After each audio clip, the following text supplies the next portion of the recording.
Assalamualaikum warahmatullahi wabarakatuh. Ramadan bukan sekadar menahan lapar dan dahaga, tetapi perjalanan hati mencari redha Allah. Selamat mengikuti tazkirah Ramadan.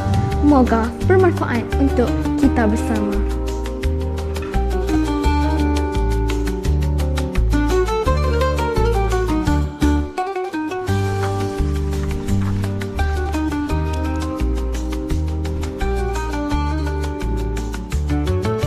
Selain daripada puasa, bulan Ramadan juga mengajarkan kita tentang sifat ihsan.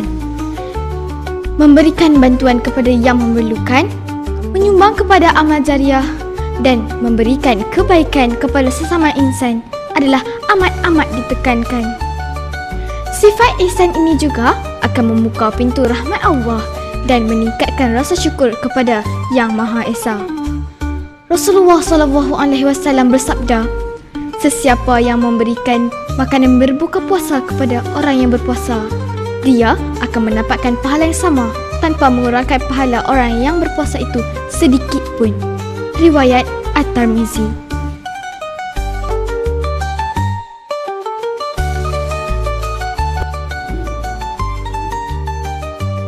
Semoga hati kita terus dekat dengan Allah, bukan hanya di bulan Ramadan, tetapi di setiap saat dan ketika. Ramadan, jalan pulang kepada Allah. Sekian, wabillahi taufik wal hidayah.